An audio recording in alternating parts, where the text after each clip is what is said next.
మరి పల్లవి మీద పడ్డ నింద చెరిగిపోవాలి అంటే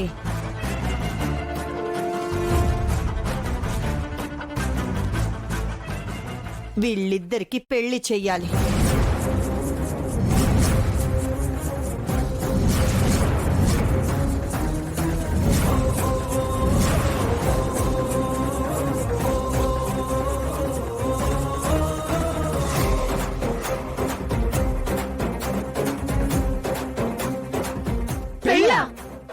అవును, ఈరోజు పేపర్లో మీరు లవర్స్ అని రాశారు కాబట్టి పెళ్లి చేసుకుని భార్యాభర్తలైతే పల్లవిని ఎవరు వేలెత్తి చూపించారు. ఆపండి. దీని మీద ఏదో నింద పడిందని, రేపెవరో దీన్ని వేలెత్తి చూపిస్తారని నా కొడుకు జీవితం నాశనం చేయమంటారా? అయితే పల్లవికి అన్యాయం జరిగినా పర్వాలేదంటారా? ఇక్కడ ఎవ్వరు ఎవరికి అన్యాయం చేయలేదు. ఆ టైంకి నా కొడుకు గెస్ట్ హౌస్ లో ఉండగా ఈ పల్లవి వెళ్లడం తాను చేసిన తప్పు. అది చేసుకున్న దానికి అదే అనుభవిస్తోంది. మధ్యలో నా కొడుకేంటి సంబంధం? అలా అని మీరంటే సరిపోదండి. మా మమ్మీ చెప్పటం కాదు, మా తమ్ముడు కూడా అదే చెప్తాడు. చెప్పరా తమ్ముడు? చూడండి, పల్లవిని కేవలం మా నాన్నమ్మ ఆరోగ్యం కోసమే ఇంటికి తీసుకొచ్చాను. మా అమ్మ వాళ్ళు ఎన్నోసార్లు ఇక్కడ పల్లవితో పనిలేదు, పంపించేద్దాం అన్నా సరే మా నానమ్మ చెప్పిందని ఆవిడ కోసం పల్లవిని ఇక్కడ ఉండమన్నాను.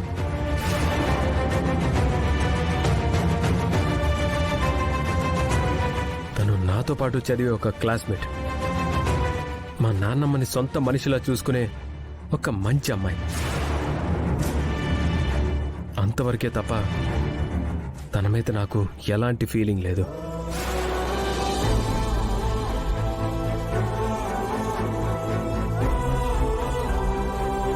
తన మీద నీకు ఫీలింగ్ ఉందా లేదా అనేది ఇక్కడ విషయం కాదు చరణ్. మేడం, మీరు ఏ కారణాలు చెప్పినా, ఏ పరిస్థితులు చూపించినా నేను పల్లవిని పెళ్లి చేసుకోవడం జరగదు.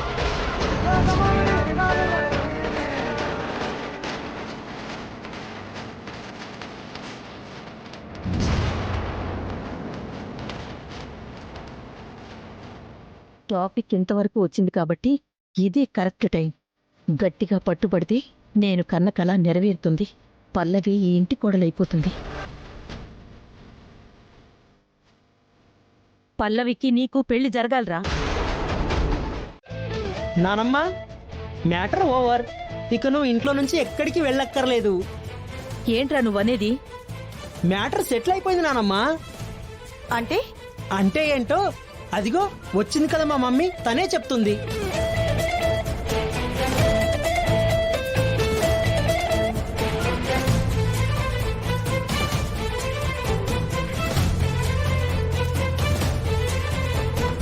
అత్తయ్య గారు, మీ ఇష్ట ప్రకారమే ఈ పెళ్లి చేద్దాం.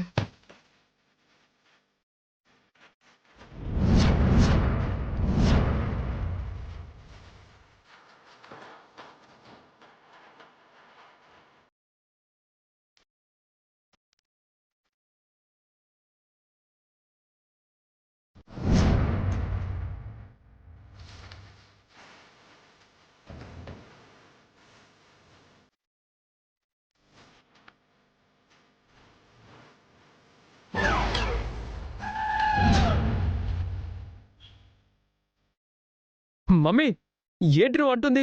నువ్వేం మాట్లాడుకురా. ఇది నా లైఫ్, నన్ను మాట్లాడద్దంటావేంటి? ఒరేయ్, నీ లైఫ్ కి ఏది మంచిదో మమ్మీకి బాగా తెలుసు. నువ్వు కాసేపు సైలెంట్ గా ఉండు. ఒక ఆడపిల్లకి అన్యాయం జరగడం మంచిది కాదు. అది నా కొడుకు వల్ల జరగడం నాకిష్టం లేదు.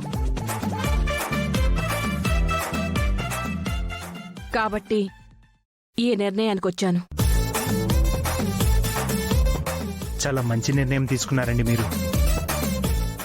మరి పెళ్లి ఎప్పుడు పెట్టుకుందాం? పెళ్లి చేస్తానని ఒప్పుకున్నాను కదా, ఎప్పుడు చేస్తాను అంటే ఇప్పుడే చేసేయాలా? అది కదే అత్తయ్య గారు, వాడి స్టడీస్ సగంలో ఉన్నాయి. ఒక 6 months ఆగితే ఎగ్జామ్స్ అయిపోతాయి. ఆ తర్వాత చూద్దాం. 6 months ఎప్పుడు 6 నెలల తర్వాత పెళ్ళంటే అప్పుడు పరిస్థితులు ఎలా ఉంటాయో. రాజెవరో మంత్రి ఎవరో అదేం కుదరదు. వెంటనే పెళ్లి జరిపించాల్సిందే.